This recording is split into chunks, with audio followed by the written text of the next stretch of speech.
For more than 30 years, her trademark has been an enduring influence, which makes her the perfect opening keynoter for Influence 11.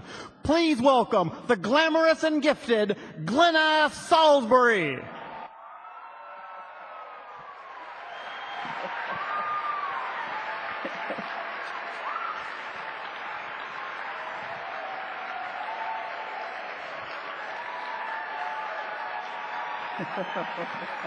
Oh, you're good. You're so good. Oh, my goodness. You are seated next to someone really incredibly special. Did you know that? I'd like you to just turn to one of those incredibly special people and look deeply into his or her eyes. Would you just do that?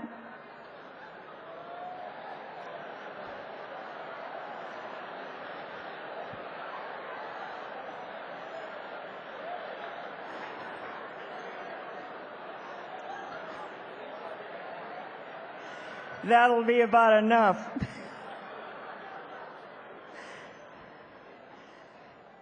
Amazing.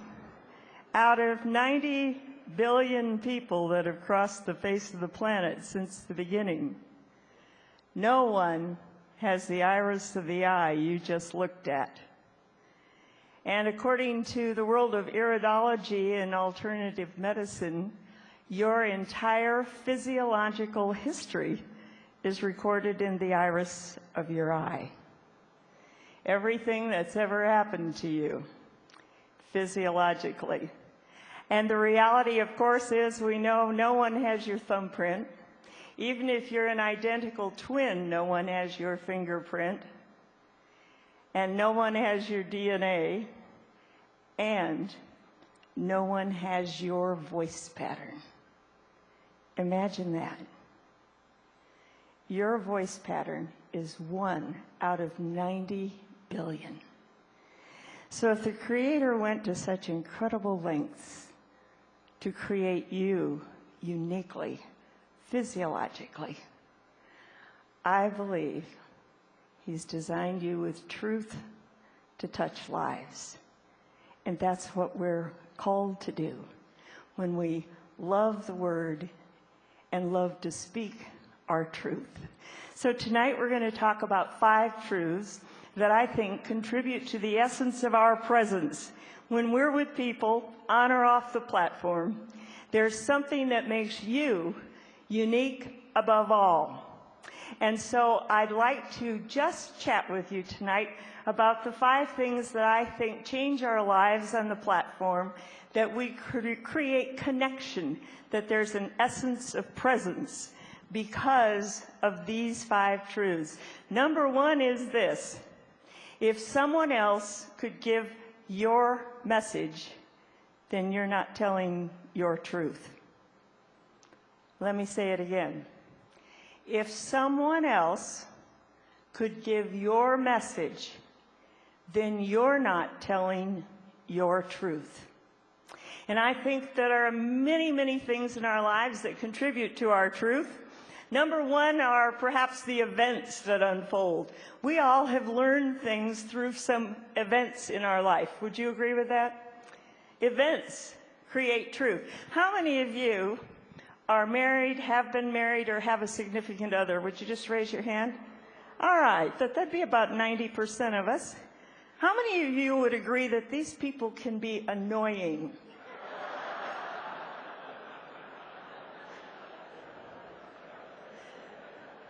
My husband, Jim, would not get a plate for his toast.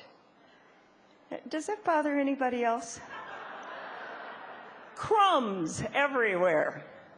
For the first 17 years of our marriage, I would say, "Sweetheart, will you please get a plate for your toast?" One morning in our 17th year, Jim said, "Darling, just so you know, I won't ever be getting a plate for my toast."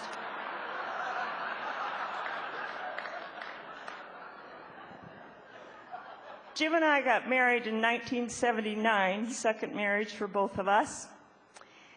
And we lived here in Southern California for 7 years.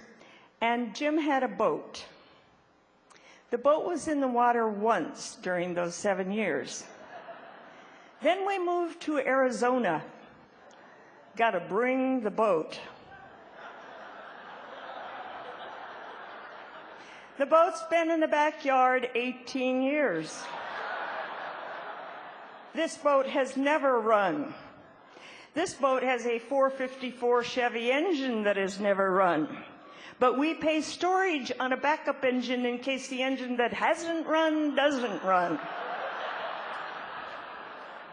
This is annoying. Well, one gorgeous, rosy-hued Arizona evening, we were on the back patio. Jim was barbecuing. We were sharing a cold drink. And we were having what I call an escalating argument. You never. Well, you never. Well, I can't. And from where I stood on the patio, I could see the boat fueling my fire. Well, somehow in the middle of this argument, I stopped. And I said, what percentage of our relationship do you think is working? I had a number in mind. Jim looked at me and he went, well, I don't know, 80, 85%.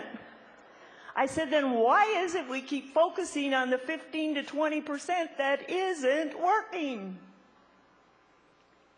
So we hugged one another, kissed one another, and agreed that we were together for the rest of our lives and that we would focus on the 80% that works and let the 20% go.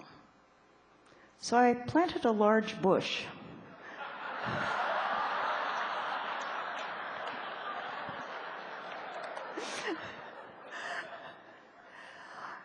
I told that story not too long ago in the South, and I got this email back from Mimi Lee in Oxford, Georgia.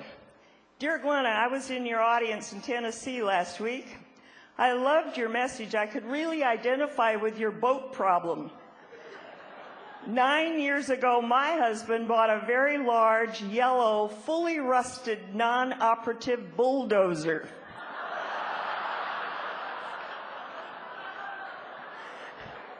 It's remained in our front yard inoperable for 9 years. When I arrived home from your program last Sunday night, I went straight out and got the pickup out of the pasture. My husband asked me why I needed the truck. I told him I was going to Home Depot Monday morning to buy bushes.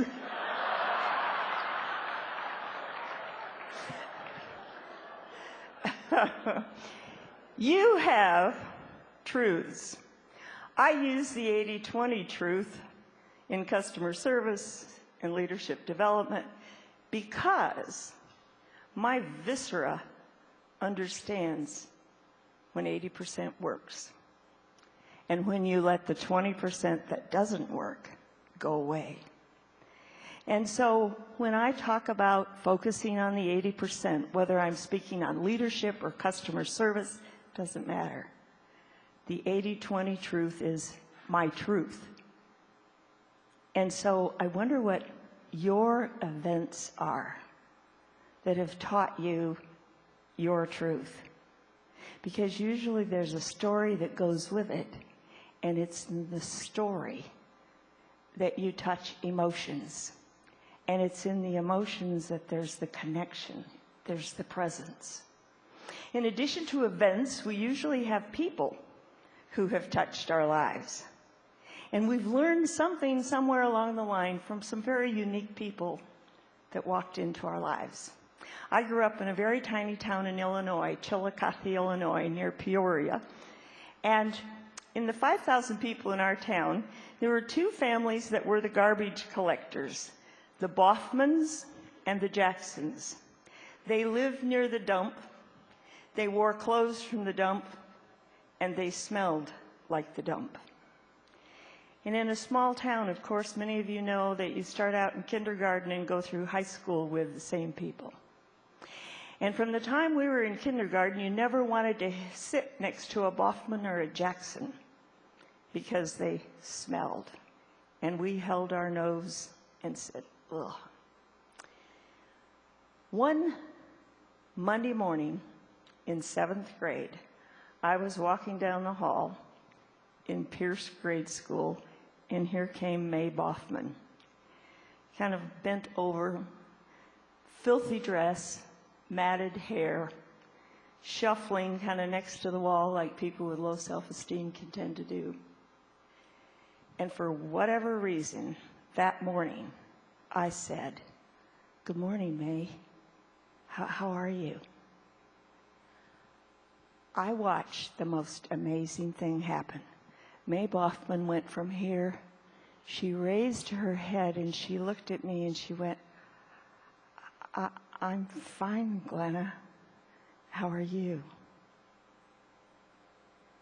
Now, I'm not sure I got it up here as a 12-year-old, but I got it down here. That you and I change lives by calling people by name. To tune in, to recognize who people are. So when I teach that, which is pretty generic in customer service, for instance, the importance of calling people by name, that's not something I read in a book. It's something, again, I learned as truth in my life. Your truth comes out of the events and the people that have occurred. I was with a group of us as professional speakers some time ago, and we talked about this little exercise. So I'd like you to think through this with me. If you only had the space of a T-shirt, and you put what you stand for, what your core message, what's the heart of who you are, what would you put on your T-shirt? And Lou Heckler, who you're going to have the privilege of hearing, is a humorist and an incredible storyteller. Lou Heckler said, "Well, I'd put giggle more." Lenora Billings Harris, who speaks on diversity, she said, "I'd put as is." I'd probably put faith works. But it's your core message that when you give your core message, people connect because it's you that's fully present with them. It's not something you read in a book. It's something that you live out all the time. Our second truth is let yourself be fully seen. By that, I mean to take the things that really matter to you and share with people what those things are. Not everybody's going to believe or agree with what your truth is or what my truth is, but what we're doing is giving other people permission to be their truth. And so to say, well, what drives my life? Like, one of the things that drives my life is the importance of displaying your enthusiasm. Now, I think people ought to know that you are excited about life. And so I talk about the importance of displaying your enthusiasm. And some years ago, about 20 years ago to be exact, I was speaking to a group of Merrill Lynch associates who were dealing with transferring executives who were stressed to the max. And I was talking to them about being enthusiastic and tuning into these people's lives and so on. And we took a break. And one of the women came up to me at the break, and she put her hand on her hip and she said, "You can talk all you want to about being enthusiastic, but I work with some pretty negative people." Oh, really? I never would have guessed. And I said, "Well, gosh, Wendy, if you could do anything you wanted to do, what would you do?" She said, "I'd work with animals."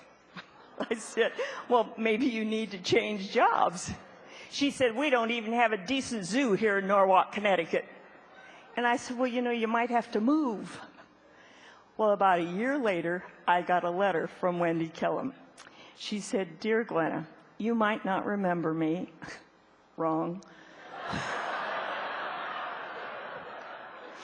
But she said, "I took your advice and I packed up the few things I had and I moved to Florida and I'm working at SeaWorld feeding the dolphins." She said, "I'm making a third as much money, but I'm having 10 times more fun. And I couldn't help but think how happy the people in Norwalk must be.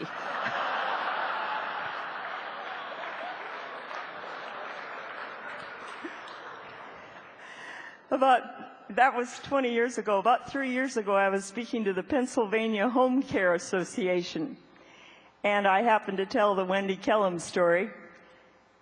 I had not heard from Wendy Kellum in 20 years.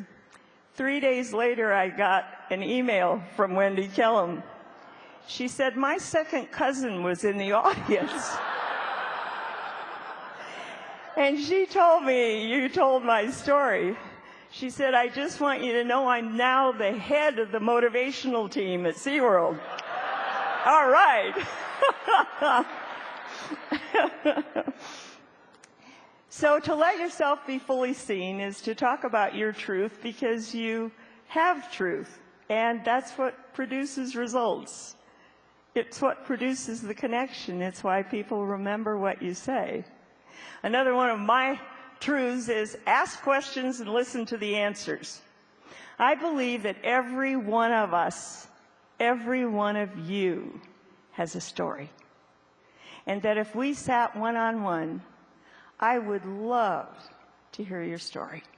So I know the importance of just asking questions and listening to the answers. Well, one day, some years ago, my mother called me. She was 90 years old. She'd been a widow for about 16 years.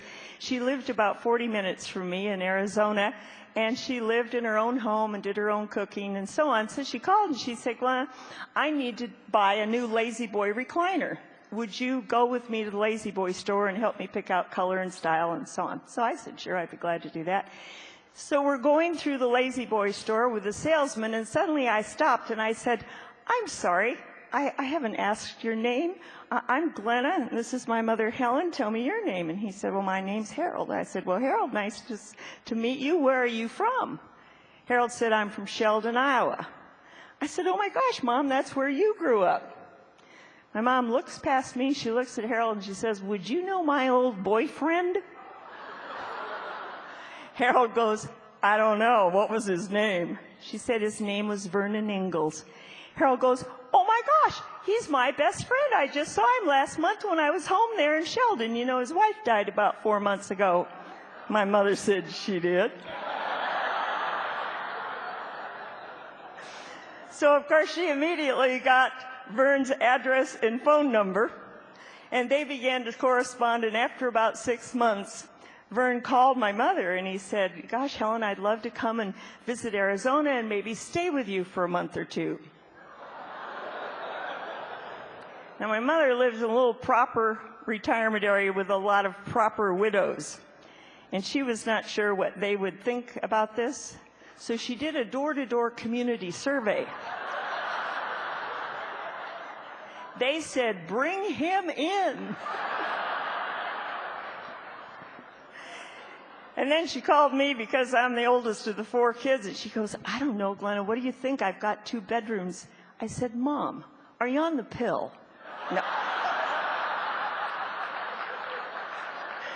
I didn't say that. That part's a lie. But to recognize that we have truth. Another truth that's important to me when it's about being fully seen is to see things through other people's eyes. When we speak, we're really talking to hearts. And we need to see how other people see the world, how it goes round. Many years ago, in 1989 it was, Jim and I took a trip to Africa. And on that trip, we were in Kenya, and I said to Jim, "You know, I'd love to see the backcountry." So we hired a Land Rover and a driver, and just the 2 of us are out with this driver. And I noticed that as we drove around, this little village that we were about to come upon was situated right on the equator. So I said, let's stop and just get out and see if we can find the imaginary line there. And so we stopped in this little village, and we're kind of just standing around. And suddenly, out of the corner of my eye, I look up, and here comes this gorgeous Maasai warrior. He's on a dead run toward us. He's maybe 25 years old. He's got his loincloth and his spear, and he kind of skids up to us with this gigantic smile on his face, and he says, "I'm so glad you're here." I'm going, "Did we have an appointment?" He said, "I want to show you something." And he ran around behind a tree, and out from behind the tree, he brought a bucket and a pitcher full of water and a funnel and a bunch of loose grass clippings. He said, "Watch this." He poured the water through the funnel, put the grass clippings on top, and they went swoosh right down to the bottom of this bucket. He said, "That's because we're standing right on the equator. Watch this." So he walked about 10 feet south of this imaginary line, poured the water through the funnel, put the grass clippings on top, and they swirled clockwise. He said, "Isn't that fantastic? Watch this." So then he immediately walked 10 feet north of the imaginary line, did the same experiment again, and it swirled counterclockwise.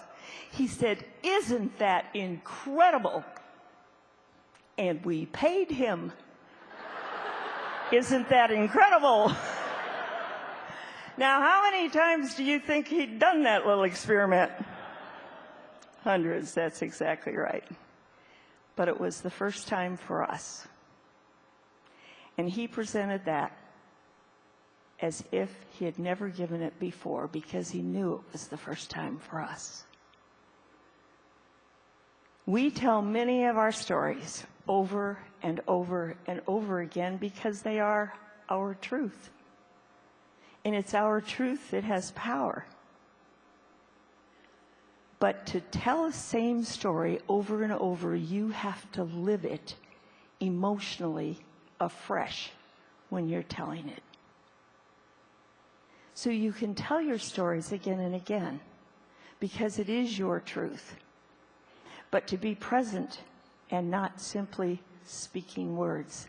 I don't know how many of you, I'd love to see this by a show of hands, heard Jim Rohn speak when Jim was on the road. All right, many of us. Jim Rohn was the first true motivational speaker I ever heard. And the night I heard Jim Rohn, it was a Thursday night in Orange County, California, in 1977. I said, "That's what I want to do." Now, Jim Rohn virtually gave the same speech every time he spoke. He even breathed in the same place.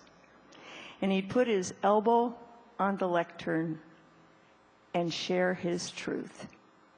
And it was powerful every time.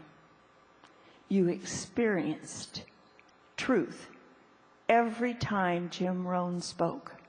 So it's not about new material necessarily. It's about letting it be your truth.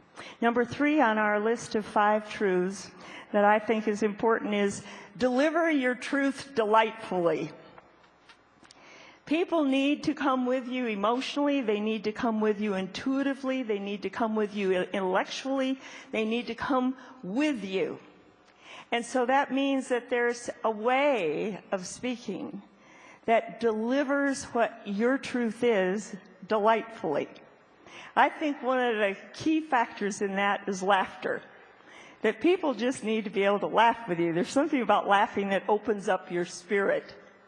And people as listeners, when they get to laugh with you, they're really smiling and coming along with you. And I find that because I'm not a humorist per se, that I look for what strikes me funny. Because I know that truly if I'm laughing in my spirit, the audience will generally laugh with me because it's something that has tickled me and may then tickle them. And then I try to choose my laughter based, of course, on what the audience needs to hear or wants to hear. I was speaking recently to a group of teenagers, 150 kids at a youth camp, and they were bright kids, seniors in high school. And so I thought, I need the kind of humor that kids might enjoy, and I keep a file of things that strike me funny, and then I go through my file depending on the audience. And this was what I found. It says a young boy had just gotten his driving permit. he asked his father, who was a rabbi, if they could discuss his use of the family car. His father took him into his study and said, "I'll make a deal with you, son. You bring your grades up, study your Talmud a little, get your hair cut, and then we'll talk about it." After about a month, the boy came back and again asked his father if they could discuss his use of the car. They again went into the father's study, where the father said, "Son, I'm very proud of you. You've brought your grades up, you've studied the Talmud diligently, but you didn't get your hair cut." The young man waited a moment, and then he replied, "You know, Dad, I've been thinking about that.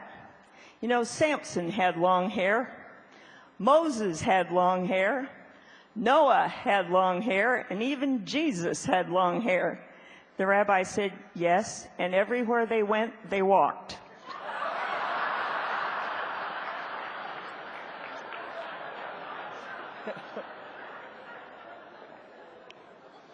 Many of us speak to audiences of people who have adult children, 45 to 65, people who are execs, people in customer service, salespeople. And for those of us who have lived through adult children, I have 3 girls. I had 3 under 3 at one point, and then I lived through them as 20 and 22-year-olds and 25-year-olds, and I had my middle one get married at 40. So I understand about raising adult children. And so recently, I saw this getting ready to speak to an audience that I knew fit this pattern. It says, John invited his mother over for dinner. During the course of the meal, his mother couldn't help but notice how beautiful John's roommate was. She had long been suspicious of a relationship between the two of them, and this had only made her more curious. Over the course of the evening, John volunteered, "I know what you must be thinking, but I assure you, Jill and I are just roommates." About a week later, Jill came to John and said, "You know, John, ever since your mom came to dinner, I've been unable to find the beautiful silver gravy ladle. You don't suppose she took it, do you?" "Well, I doubt it," John said, "but I'll email her just to be sure." So he sat down and wrote, "Dear Mom, I'm not saying you did take the gravy ladle from my house, and I'm not saying you did not take the gravy ladle. But the fact remains that ever since you were here, the gravy ladle's been missing. Love, John."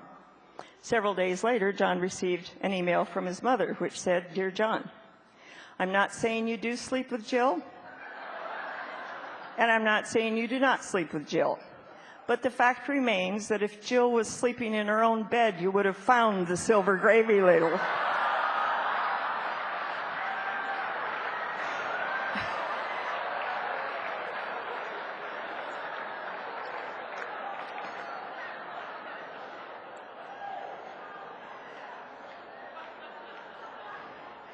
We see things that hit us as funny. I use laminated sheets like that intentionally because I have a personal philosophy. I think that if I told those stories without reading them, I would look like I was trying to be humorous.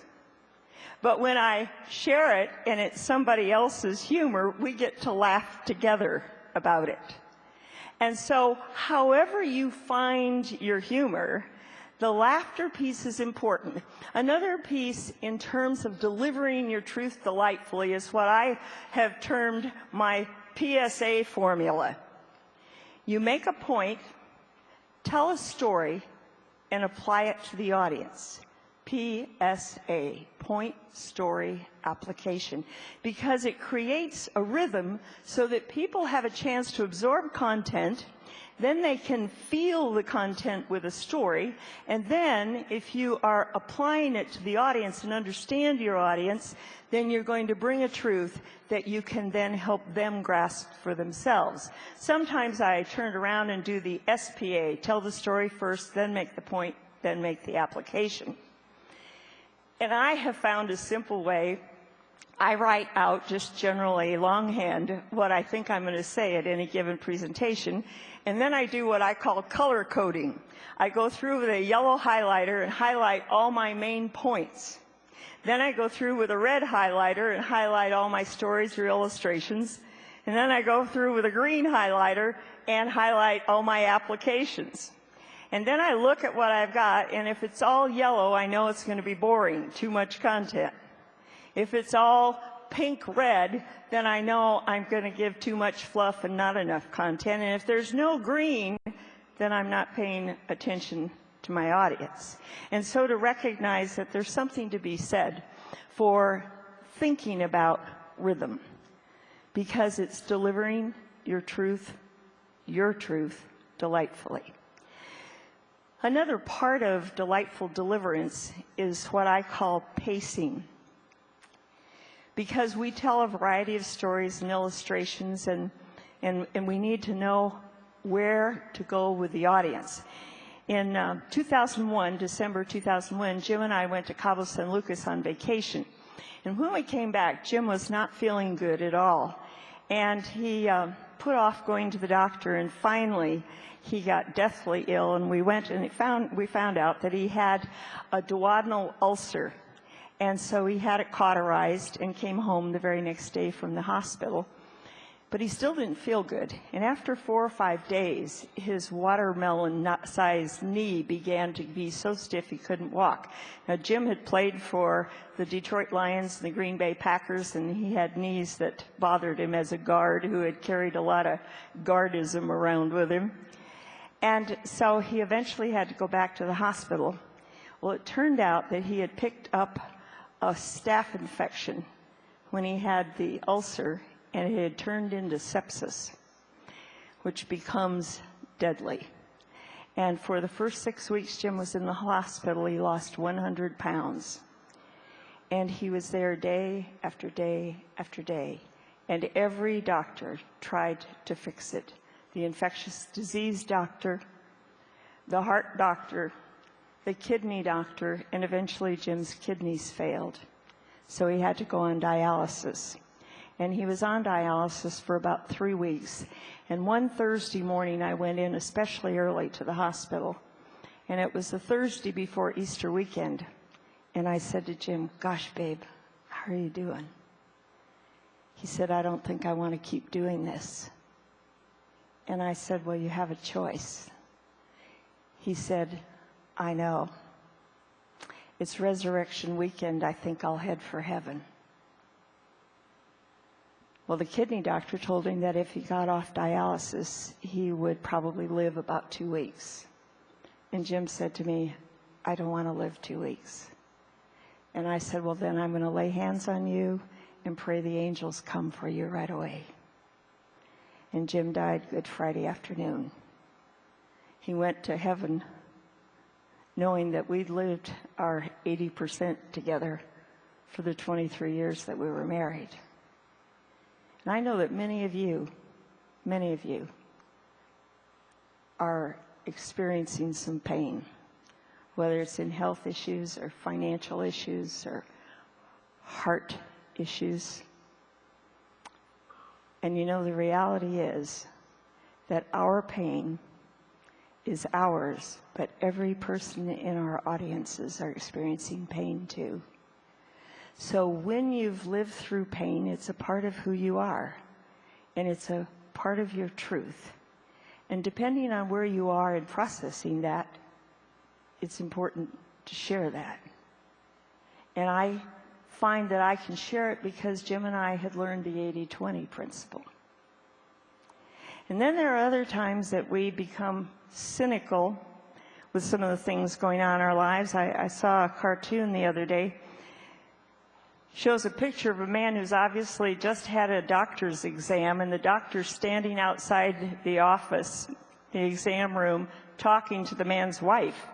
And he says, "Your husband is suffering from a very severe stress disorder. If you don't do the following, he will surely die. Each morning, fix him a healthy breakfast. Be pleasant at all times. For lunch, make him a nutritious meal. For dinner, prepare an especially nice meal. No chores, no nagging. Oh, yes, and make love several times a week. Do this for the next year, and he'll regain his health completely." So as the couple left, the husband said, "So what did the doctor say?" She said, "You're going to die."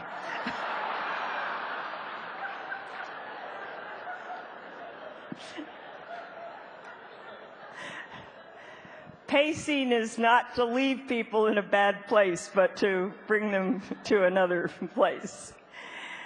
Number 4 on our truths is this. And this, again, is my truth, but I think for the most part, most of you would agree it's your truth. Duplicity defeats authenticity. Let me say it again. Duplicity defeats authenticity, meaning we need to be living our truth off the platform as well as on the platform. That we need to be talking about the things that are important to us even when there's an audience of one. And that's the way we stay powerful and whole as people. If we're living in duplicity, it will eventually eat us up on the inside. And I don't know what it is, but I believe this, that an audience experiences disconnect when they know, unconsciously, they aren't sure what it is, that the person standing in front of them, the words coming out of that person's mouth are not congruent with who the person is. And I think one of the greatest gifts that you can give yourself is to embrace all the things that have happened in your life, the things that are happening right now, and ask the question, how is this a part of who I am, and am I processing it and living it out? I was in Atlanta some years ago, and I had finished up a program, and I needed to get to the airport, so I had called a cab, and the taxi pulled up, and I jumped in the back seat, and as we pulled away from the curb, I said to the cab driver, "Tell me what your long-term goals in life are." I think he looked at me to see if I'd been drinking at 10 in the morning. He said, "Well, I'd really like to compose classical music."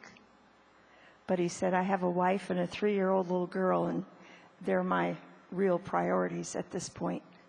But he said, "I haven't given up my dream." And with that, he reached over on the passenger seat and picked up this gigantic tome on how to write and create classical music. Well, in the 30-minute ride to the airport, I gave him about 8 hours worth of motivational material. I talked to him about the power of prayer. I talked to him about the importance of living out your dream and having a picture of what was important to you and hang on to that and to live it out and to live expectantly, and that there was truth in Psalm 37:4 that says God's given you the desires of your heart. Well, we pulled up to the terminal, and he jumped out of the front seat of the cab. He came around, he opened the back door, and opened the door, reached down, grabbed me, lifted me out of the back seat of the cab, and he had 2 big tears rolling down his face.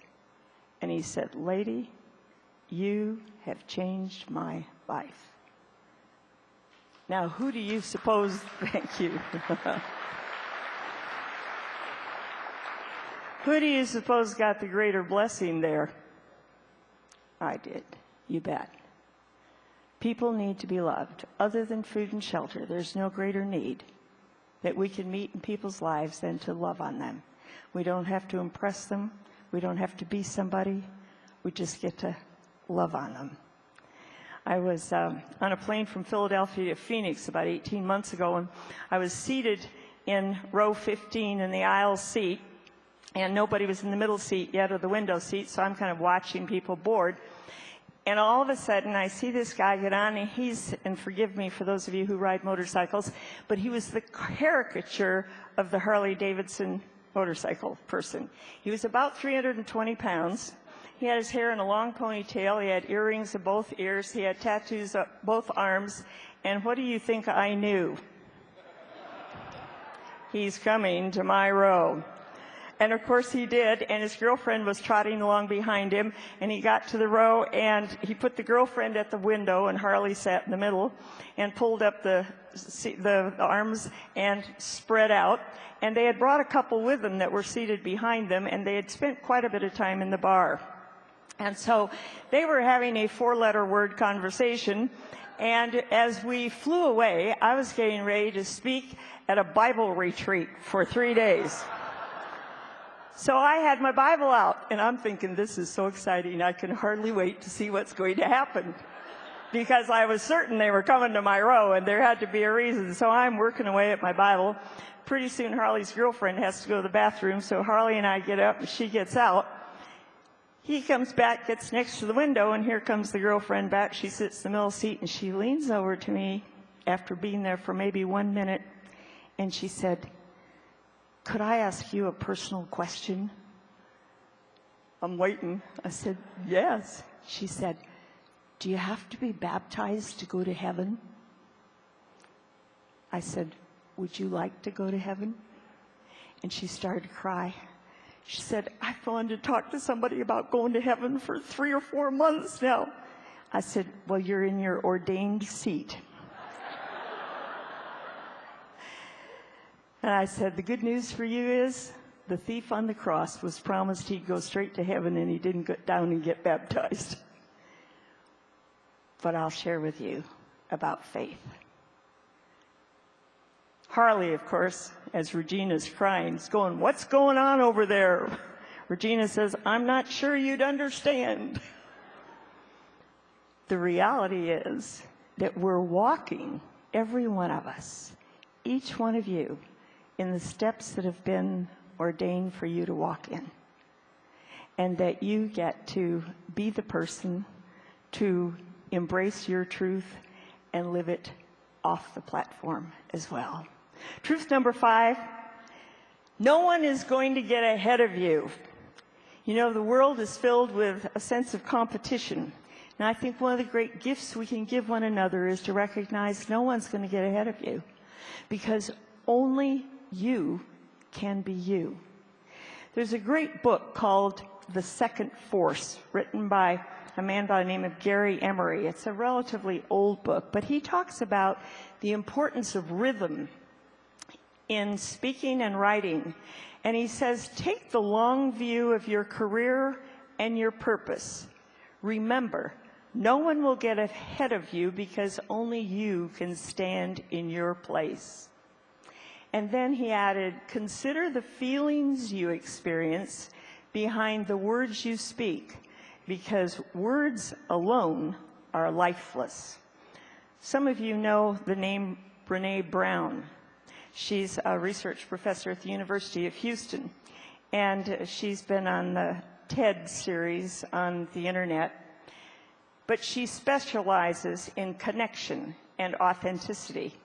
She says this: let go of who you think you should be in order to be who you are.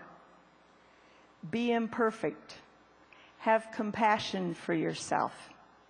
Connection is a result of authenticity. You are one of a kind.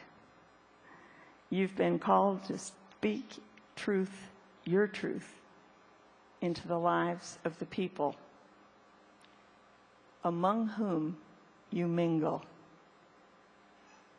I often say the essence of presence is to show up not as a speaker, but as someone who loves his or her audience and cares.